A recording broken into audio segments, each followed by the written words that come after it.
Eukaryotic cell क्या होता है? तो चलिए हम सभी यहाँ पर यूकारियोटिक सेल के विषय में सबसे पहले जानेंगे। तो यूकारियोटिक सेल दरअसल क्या होता है, इसको हम कैसे रिकॉग्नाइज करेंगे, वो यहाँ पर हम लोग जानने का प्रयास करते हैं। तो सबसे पहले यहाँ पे एक डेफिनेशन को हम लोग देखेंगे। यूकारियोटिक सेल क्या है? तो the sales having nuclear material with nuclear membrane, यानी कि जो न्यूक्लियस होता है, ठीक है, एक ऐसा सेल है जिसमें न्यूक्लियस होगा और जो न्यूक्लियस होगा उसमें न्यूक्लियर मेम्ब्रेन भी होगा। अब इस बात को आप विजुअलाइज यहाँ पर बहुत ही अच्छे से कर सकते हैं।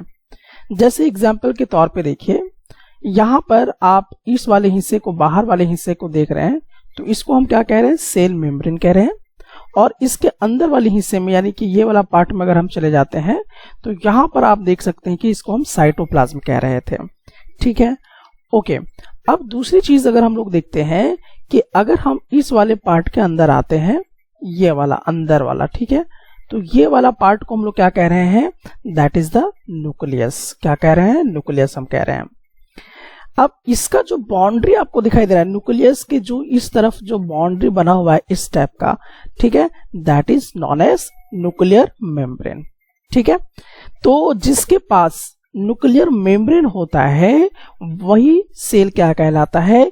यूकारियोटिक सेल कहलाता है, ठीक है। तो इस बात का ध्यान रखिएगा कि the sales having nuclear material होगा, लेकिन विद न्यूक्लियर मेम्ब्रेन के साथ, यानी कि इसमें न्यूक्लियर मेम्ब्रेन आपका प्रेजेंट होता है। किसमें? यूकारियोटिक वाले सेल में। तो यूकारियोटिक वाले सेल में आपका क्या होगा? न्यूक्लियर मेम्ब्रेन प्रेजेंट होगा। एग्जाम्पल के तौर पे आप बहुत सारा चीज यहाँ पे देख सकते हैं, जैसे कि ऑनियन सेल्स के विषय में आप देख सकते हैं। ऑनियन यानी कि प्याज है, तो यहाँ पर भी अगर आप बहुत इसको माइक्रोस्कोप के लेवल से देखेंगे तो इसके पास भी क्या होता है? यहाँ पर न्यूक्लियर मेम्ब्रेन होता है इसके न्यूक्लियस पर। दूसरा, जैसे कि एग्जाम्पल आप यहाँ पे देख सकते हैं, चीक सेल्स। चीक सेल्स कहने का मतलब कि जो आपके गाल का सेल है, तो ये वाला जो आप सेल देख रहे हैं ना, ये आपके गाल का ही सेल है, उसमें इसी तरह से पाया जाता है। सो यहाँ पर आप यहाँ पे देख रहे हैं कि ये जो बाउंड्री है that is known as nuclear membrane, और यहाँ पर आपका न्यूक्लियस है, ठीक है। तो ये जो हो गया आपका यूकारियोटिक सेल हो गया।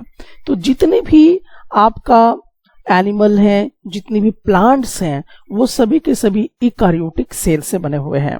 जैसे कि आप जो है, ह्यूमन जो है, वो यूकारियोटिक सेल से बना हुआ है। जितने भी एनिमल्स है, चाहे आप गाय देख रहे हैं, मुर्गी देख रहे हैं, ये सब के सब यूकारियोटिक सेल से बने हुए हैं। पेड़ पौधे देख रहे हैं, तो ये भी आपके यूकारियोटिक सेल से बने हुए हैं, क्योंकि इन सब में क्या होता है? न्यूक्लियस विद न्यूक्लियर मेम्ब्रेन हुआ करता है। सिर्फ न्यूक्लियर आपके यूकारियोटिक सेल्स के अंदर कौन कौन नहीं आते हैं? तो एक तो आपका बैक्टीरिया, जितना भी बैक्टीरिया होते हैं, जैसे कोरोना वगैरह, ये सब आप वायरस वगैरह या जितने भी बीमारी फैलाने वाले जितने भी बैक्टीरिया हैं, ठीक है, उसी तरह से जो ब्लू ग्रीन एल्गी है, ये सब आपके यूकारियोटिक सेल से नहीं बने होते हैं, ठीक है। इन सब को छोड़कर बाकी जितना भी आप देखते हैं, चाहे ह्यूमन बॉडीज को अगर आप देख रहे हैं, प्लांट्स को देख रहे हैं, किसी भी एनिमल्स को देख रहे हैं, तो वो किन चीजों से बना हुआ है?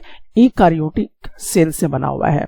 तो इस चीज का ध्यान रखिएगा, यूकारियोटिक सेल से बना होता है। जैसे कि आप हो गए, आपके मदर हो गए, सिस्टर हो गए, ये सब के सब यूकारियोटिक सेल से बना हुआ है।